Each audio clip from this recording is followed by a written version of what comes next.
The world is going to have a new monetary system in this decade that we're in. We're going to experience this huge deflationary crash around the world, and people will just lose confidence in currency. And what do they always go back to throughout history? Time after time, for the last 5,000 years actually, they always go back to gold and silver. We are entering a period of financial crisis that is the greatest the world has ever known. The wealth transfer that will take place during this decade is the greatest wealth transfer in history. Wealth is never destroyed, it is merely transferred, and that means that on the opposite side of every crisis there is an opportunity. The great news is that all you have to do to turn this crisis into your great opportunity is to educate yourself. I believe that the best investment that you can make in your lifetime is your own education.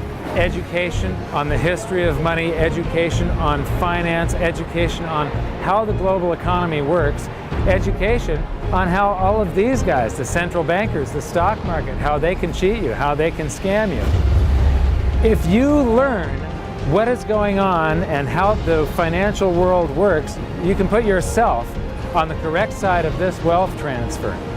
Winston Churchill once said that the further you look into the past, the further that you can see into the future. This program is all about creating your own crystal ball, being able to gaze into the future, being able to change this crisis, the greatest crisis in the history of mankind, into your great opportunity.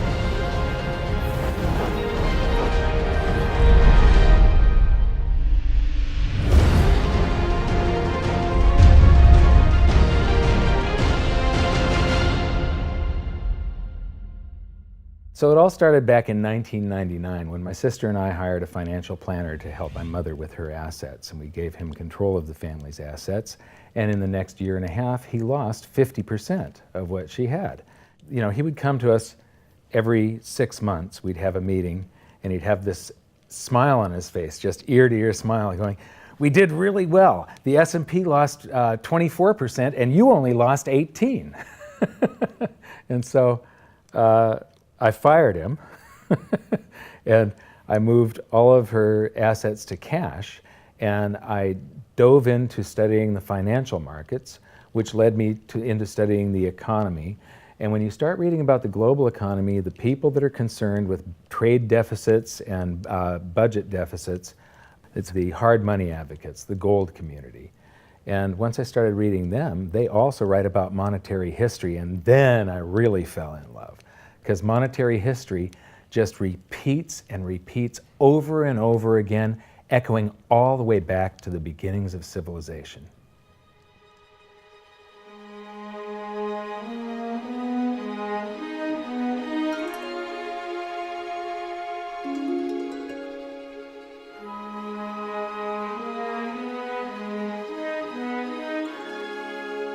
Gold and silver have been the predominant currencies for about 5,000 years, but it wasn't until somewhere between 680 BC and 630 BC that they became money. That's when they were minted into coins of equal weights somewhere in Lydia, where each coin was the same size and had the same weight. This made them interchangeable. It's called fungible. At that point, they became useful as a unit of account, a measurement. You could price a good or a service in those gold or silver coins in a certain number of them. And it was always the same for anybody whenever they were buying that good or service. But it wasn't until they made their way to the world's first free market society, the prototype of democracy, the cradle of civilization, Athens, that they exploded in use. Suddenly, money found its natural home, the free markets. Athens was the first society to have a working tax system and free markets. This enabled them to rise to the pinnacle of civilization.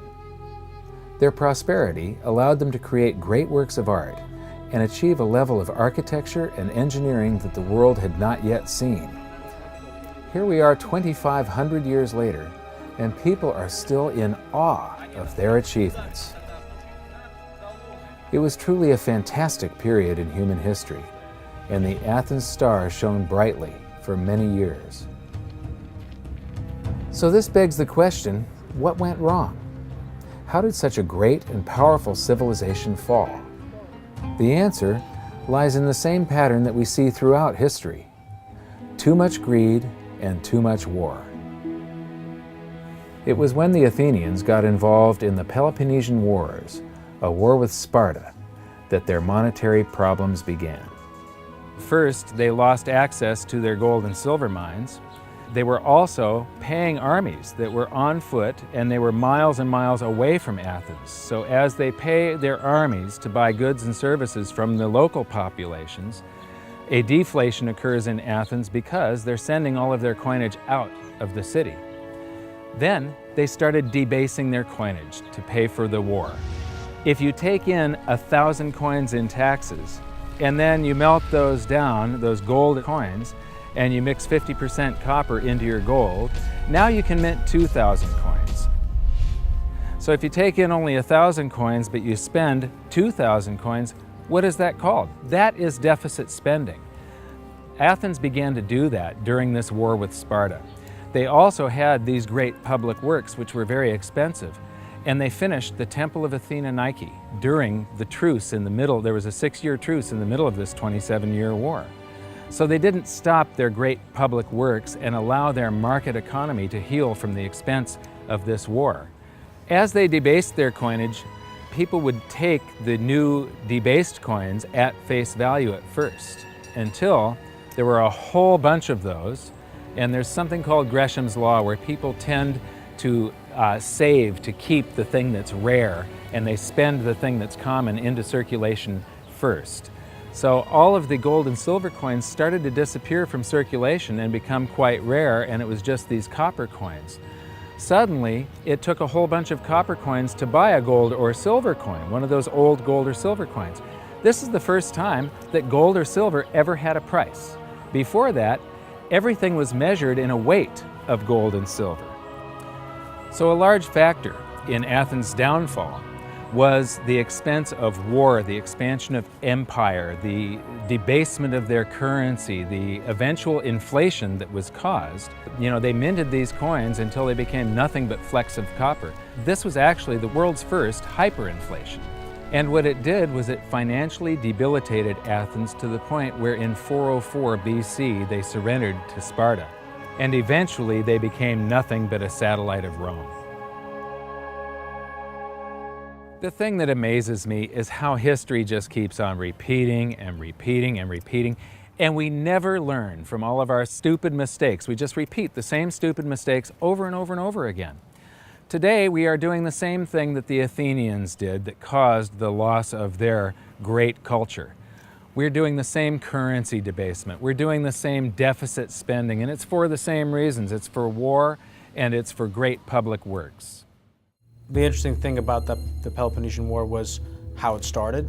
I would say one of the interesting parallels is that it started really with Athens at its height and with a level of hubris that set them down the road towards ruin. Perhaps they felt that they were, superior, couldn't make a mistake. Exactly. They knew better. Exactly. And they ended up destroying their society as a result. It's a road that we're going down today, right? I think absolutely. Yeah. There was a play written shortly after the Peloponnesian Wars about the worthlessness of the copper flecks that were their coinage at the time. So we go from gold and silver, very high value money, to a currency that has a face value. And it's the first example that I can find in history where a war and great public works were being funded through deficit spending. What you've just seen is the first recorded example of one of the most predictable hidden secrets of money, the 7 stages of empire. It's a long-term cycle that echoes throughout history right to this very day, and is basically a societal pendulum that swings from quality money to quantity currency and back again to quality money. It always plays out in 7 stages. It always ends with gold delivering a knockout blow to debased currencies. And it goes like this. Stage 1. A country starts out with good money, which is either gold or silver, or it's backed by gold or silver. Stage 2. As it develops economically and socially, it begins to take on more and more economic burdens, adding layer upon layer of public works. Stage 3. As its economic affluence grows, so does its political influence, and it increases expenditures to fund a massive military. Stage 4. Eventually, it puts its military to use, and expenditures explode. Stage 5. To fund the war, it steals the wealth of its people by debasing their coinage with base metals, or by replacing their money with currency that can be created in unlimited quantities. Stage 6. The loss in purchasing power of the expanded currency supply is sensed by the population and the financial markets, triggering a loss of faith in the currency. Stage 7. A mass movement out of currency into precious metals and other tangible assets takes place. The currency collapses, and gold and silver rise in price as they account for the huge quantity of currency that was created. This process transfers massive wealth to those who had the foresight to position themselves beforehand in real money, gold and silver. You know, our monetary system basically steals from the poor and middle class and transfers the wealth to the banks. We see this throughout history, and it's just repeating over and over again. What's happening in Greece right now is basically the same thing that was happening back in 407 BC. The deficit spending to fund all of these public works and the debasement of their currency supply caused them to become nothing but a satellite of Rome. Today, they're becoming nothing but a satellite of the banks. Well, the idea of Gresham's law is simply that people are going to hold on to what's value and spend what isn't valuable. Way back in my youth, I was 11 years old when we went from a silver-based monetary system to a purely fiat system. People saw that silver was money, they got used to it, they didn't really think about it.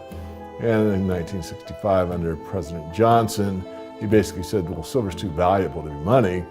We're going to just start putting out these substitutes, which were what we call cupro-nickel coins. They were nickel, they were copper plated with nickel at the time. And of course, the metal value was far less. And I understood that as a kid, and yet very few adults really seemed to get the idea of what was really going on. There were a few, and it only takes a few. And of course, the Gresham's law took effect, so the currency came out of circulation rapidly. It's very interesting to me, knowing monetary history fairly well, is they're always, put out in silver-looking or gold-looking form. I mean, in most cases, you'll have, in fact, they look rather interesting. I mean, some of them are like silver on the inside and gold on the outside. With the look, they have no value at all, really, other than melt value of pot metal.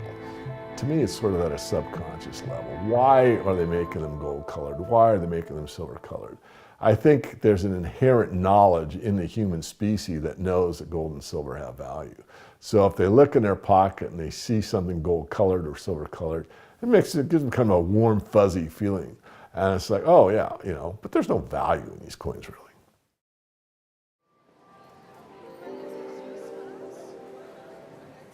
The next question is, how does this affect you? My next stop was in London, where I'd been asked to give a presentation to a group of businessmen. They wanted to understand the reason that gold had surged recently, and I explained to them that to understand gold, you have to understand monetary history. Once you see where we've come from, you can get a much clearer understanding of how the 7 stages of empire are playing out right now. We weren't allowed to show their faces, but we were allowed to film my presentation. So here it is, the last 140 years of monetary history condensed into just 10 minutes. Keep the 7 stages of empire in mind, and as you watch this, see if you can recognize the signs. Everybody thinks the US dollar is still as good as gold, and it hasn't been since 1971. This is the world monetary systems. From 1873, when Germany went on the classical gold standard, where each unit of currency is backed up by an equivalent amount of gold in the treasury. In the United States, $20 bill, $20 gold piece in the vaults. Go into any bank, slap down your currency, which was a receipt for money, a claim check on money, ask for your money, gold and silver, and they would give it to you. So So this shows, this is currency, this is money. Otherwise, there was no reason for any government to store gold in their vaults and then print this currency that was backed by gold. This is what gives confidence in that, and it gives governments the ability to start this scam in the first place, where they print these receipts for gold, and then they can print more of them than gold that exists. And that happened when we got to World War I, and all the combatants stopped redemption rights. You could no longer go in the bank and trade your pounds, lira, marks, francs, no longer redeemable in gold, and they lit up the printing presses and started printing like crazy. Then between the wars, they went on something called the gold exchange standard, where currencies would be backed partially by gold.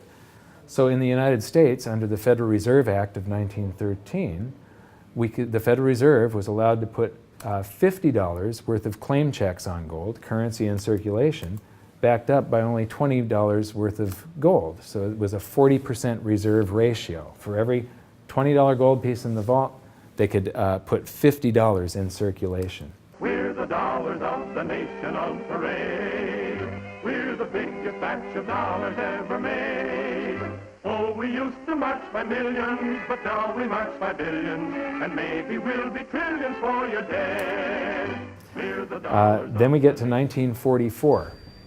Now, during both wars, Europe paid the U.S. with gold.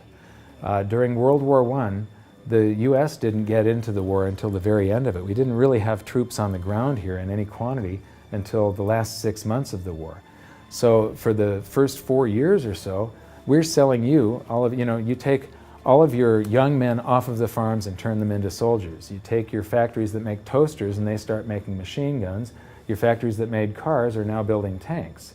And so you turn your economy toward war, and all of your consumer goods and your grains had to be imported from the United States, and you paid us with gold. Then in World War II, Hitler starts saber rattling in 1936, annexes Austria in 38, invades Poland in 39. Pearl Harbor wasn't until the end of 1941. We didn't have troops on the ground until, I believe, August of 42. So again, there's like 6 years where you're paying us with your gold and we're selling you stuff. This is where Americans have this myth that war is good for the economy. War is good for the economy if you're not in it and you're selling them the tools of the trade. Yes, America's national income gets bigger and bigger. In 1943, it was $142 billion. That was double the 1939 figure, triple the figure for 1933. But by the end of World War II, the U.S. had 2/3 of all the world's monetary gold, the central bank gold, and the rest of the world had to share the other third, and Europe had none. So the world monetary system was no longer going to work. It would collapse. But we had made all these loans of dollars to Europe, so Europe was flooded with dollars. And so representatives from around the world met at Bretton Woods, New Hampshire in 1944. They came up with a new world monetary system called the Bretton Woods system, where every currency on the planet, with the exception of just a few, they would be backed by the US dollar, and the US dollar would then be backed by gold at $35 per ounce. This gave confidence to all currencies. So this gave the world stability, and it pegged all the world's currencies to each other through the dollar to gold. So there was no such thing as the Forex. Currencies didn't float. The exchange rates were fixed year after year, and this helped to make world trade boom. Then the dollar standard starts because we kept on printing dollars. Under the Bretton Woods system, there was no reserve ratio established where the US actually had to have a certain amount of gold for how many dollars we created.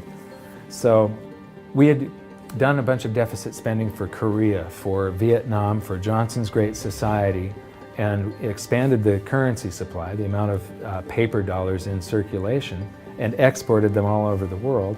And then in the 60s, Charles de Gaulle, president of France, realizes that we don't have the gold to back up the dollars.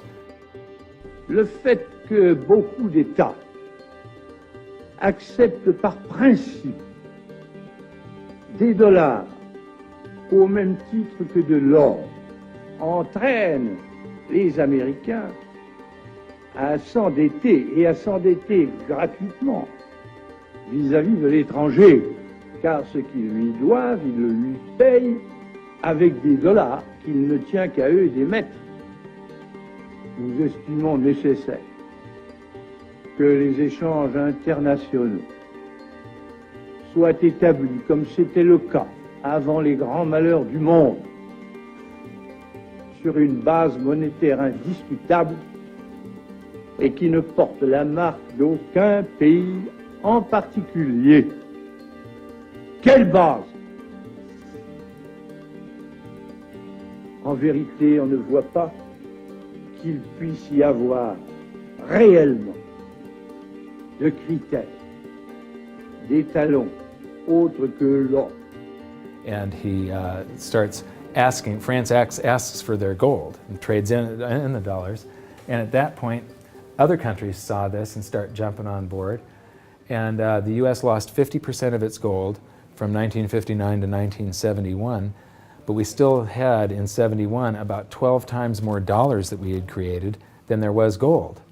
And this run on the bank, basically, the U.S. now being the bank, this is a giant worldwide bank run, because the U.S., for the second time, had committed a fraud and created more receipts for gold than there was gold. It's that simple. Then finally, the markets sort of sensed this. And Nixon was forced to take us off the gold standard, because if he had paid out gold until it got to zero, once we couldn't pay on some of those dollars, the entire worldwide monetary system would have collapsed. I have directed Secretary Connally to suspend temporarily the convertibility of the dollar into gold or other reserve assets, except in amounts and conditions determined to be in the interest of monetary stability and in the best interest of the United States. In full cooperation with the International Monetary Fund and those who trade with us, we will press for the necessary reforms to set up an urgently needed new international monetary system.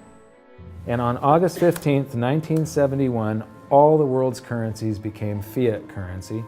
I don't know why the rest of the world didn't rush out and hang him, but they didn't. They just all went along with this. To our friends abroad, I give this assurance. The United States has always been and will continue to be a forward-looking and trustworthy trading partner. There have been thousands upon thousands upon thousands of fiat currencies throughout history, and there isn't one that survived. It is a 100% failure rate. And we started this experiment where all the world's currencies would be fiat currencies simultaneously in 1971. But what we have here, 30 to 40 years, different monetary system, 30 years, 28 years, 39 years plus, what's next? The world is going to have a new monetary system in this decade that we're in. We're going to experience this huge deflationary crash around the world. The world will probably end up on some sort of new monetary system, probably after governments try and print their way out of this and cause hyperinflations of all the currencies, and people will just lose confidence in currency. And what do they always go back to throughout history? Time after time, for the last 5,000 years actually, they always go back to gold and silver. In a world of floating currencies, and that's what all national currencies are today, they bob up and down relative to each other, but they're all sinking relative to gold. That includes the dollar as well as the euro and the British pound and all the others. They're going to continue to lose value, continue to lose purchasing power. Personally, I don't think there's any way of avoiding what is coming. There's no way to fix it right now. There's only a way to either let it wipe you out or to benefit from it. And I want to make sure that it's not just a few of the big investors in the world that are ending up with all the cookies. I want to make sure that there's as many small investors as possible that are benefiting from it, because that's what makes society run. Middle class, small investor. One of the biggest challenges for human beings is that physiologically we are designed to operate in recency. You know, the fight or flight response is literally in my cells, literally. And so that when I'm in the wild, it's about I need to look for something to eat or make sure I don't get eaten. And how that translates into the modern world is that we think only about what's happening immediately in front of us. And so we think a long time is last week. In the world of YouTube and Facebook and instant messaging, we think 3 seconds is a long time. Like, did you get the post already? I already posted it. And the reality is, if you look at history, and I don't mean a week, I don't mean a month, I mean decades, I mean 100 years, I mean a couple of 100 years, I mean more than a couple of 100 years, you can start to see some patterns. You can see some things that are going on because history repeats itself. There are some trends and there are some movements that you can learn from. And you literally have to go outside of your human instincts to look at history, because we just want to focus on right now, because as I said, that's about either eating or being eaten. So we've got to go beyond that, and that means not just focusing on the here and now, but learning some real powerful stuff from what's happened, because there just might be some indicators there as what's going to happen in the future. Now, the 7 stages of empire, just as a reminder, started with sound money, and then a country adds layers of public works and social programs, and then develops a massive military, and then puts that military to use, and to pay for the war, it debases its currency supply, which causes a loss of faith in the currency, which then leads to a currency crisis, and gold does an accounting of the expansion of that fiat currency supply that happened over all those years of the first 5 stages. We are in the 6th and beginning the 7th stage. Gold started the accounting in the year 2001. It was $250 then, but we're still in the very early stages of this. Well, that's right. I think one of the problems with gold is people just don't understand it. I mean, for one thing, it's sort of been banished from the curriculum for 35 years. We have going on 2 generations of academics and scholars who have never studied gold. Unless you're a specialist in economic history, you can go back and look at it. Now, when I was in university and even when I was in graduate school in economics, we were still on the gold standard in some form. It was fairly attenuated, but when you studied the IMF and you looked at how they present the finances of a country and the breakdown of the reserves and the capital accounts, gold was a line item in the capital account, and you had to understand how it, what role it played and how it could equilibrate in terms of balance of trade. Well, that's gone. The IMF, Nixon went off the gold standard in 1971, and bright young economic students just don't understand gold. They think it's a joke, or they think it's maybe a commodity trade or a momentum trade. They don't understand that it really is money par excellence. So now we've learned that money was born in roughly 630 BC when it became fungible. It was free markets and sound money that led to Athens' great prosperity. But debasement of their money for deficit spending on war and public works played a large role in their demise. Over the past 140 years, we've debased our own currencies to the point where 2 generations of scholars don't even understand gold. We learned about Gresham's law and that bad money drives out good. In recent history, there has been a new monetary system roughly every 40 years. And we've learned that we are in the 6th stage of the 7 stages of empire. So that's it for this episode. Join us next time when we learn more about the chaotic state of the US dollar standard and how it's going to affect you no matter where you live on the planet. When I wrote my book, I said that we're coming into an era that is going to be the greatest wealth transfer in the history of mankind. Therefore, it's the greatest opportunity in the history of mankind. I've made it my mission to help as many people as possible get through this crisis and to come out on the best side of the wealth transfer.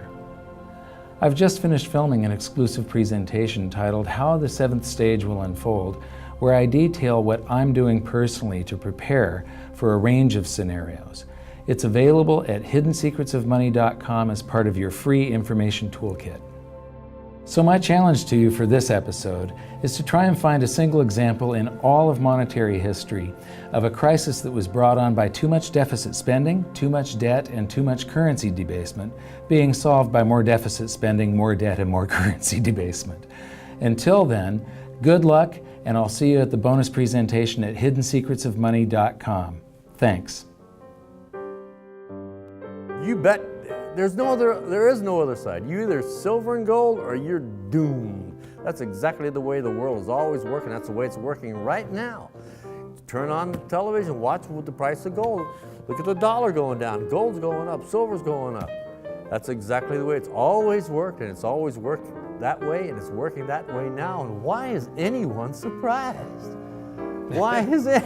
I'm surprised it's always worked like that. For the past 5,000 years. That's right, 5,000 years in a row, it's worked exactly that way. It's happening that way now. And ooh, wait a minute here. Weird. Beyond weird. Mike Maloney's Hidden Secrets of Money is made possible by the clients of GoldSilver.com. Your continued loyalty and support allows us to educate the public on how to both protect themselves and benefit in the turbulent times ahead. To all GoldSilver.com customers, thank you. Hidden Secrets of Money would not be possible without you.